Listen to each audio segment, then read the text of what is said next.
വാക്ക് ചോദിക്കാതെ നീ എന്തിനവിടെ പോയി? മുമ്പ് അവിടെ പോയിട്ടുള്ളതെല്ലാം അച്ഛന്റെ ഇഷ്ടത്തിനായിരുന്നല്ലോ. ഇപ്പോ എന്റെ ഇഷ്ടത്തിനും കൂടി പോണം തോന്നി. ആണോ? പ്രായം തികഞ്ഞ ഒരു പെണ്ണാണ് നീ. ആ ആഭാസൻ പ്രായം ചെന്ന രണ്ട് പെൺകുട്ടികളെയും കൊണ്ട് അച്ഛൻ ഈ പറയുന്ന ആഭാസന്റെ അവിടെ പാർക്കാൻ ചെന്നിരുന്നു. എന്നിട്ടൊന്നും സംഭവിച്ചില്ലെങ്കിൽ ഇപ്പൊ തീരെ ഭയക്കണ്ട. എഴുന്നേറ്റ് നിൽക്കാൻ പോലും ആവതില്ലാത്തൊരു മനുഷ്യനാണ് അയാളെന്ന്. തർക്കുത്തരം വേണ്ട. അച്ഛൻ എങ്ങനെ കഴിയുന്നു ഇങ്ങനെയൊക്കെ മാറാൻ? പോയി കണ്ട് വിവരങ്ങൾ അന്വേഷിക്കേണ്ടത് അച്ഛനല്ലേ? അച്ഛനല്ലേ അയാളുടെ ഔദാര്യങ്ങൾ പറ്റിയിട്ടുള്ളത്? ഉണ്ട ചോറിനുള്ള നന്ദി അതെങ്കിലും കാട്ടണ്ടേ അച്ഛ? വേറൊരുത്തിന്റെ ഔദാര്യത്തില് ഇപ്പൊ 3 നേരം സുഭിക്ഷയായിട്ട് കഴിയാൻ വന്നപ്പോ എല്ലാം മറന്നു. മതി പ്രസംഗിച്ചത്. ഇനി ഞാൻ അറിയാതെ നീ ഇവിടെ പോകരുത്, മനസ്സിലായോ?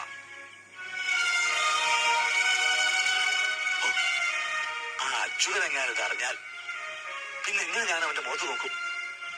ഇനി പോണെന്ന് കരുതിയതല്ല, പക്ഷേ അച്ഛൻ വാശിയിലാണെങ്കിൽ ഞാൻ പോവും. അതിന്റെ പേരിൽ ആരുടെങ്കിലും മുഖത്ത് നോക്കാൻ അച്ഛന് വിഷമം ഉണ്ടെങ്കിൽ വിഷമിപ്പിക്കാൻ വേണ്ടി തന്നെ മനഃപൂർവ്വം ഞാൻ പോവും.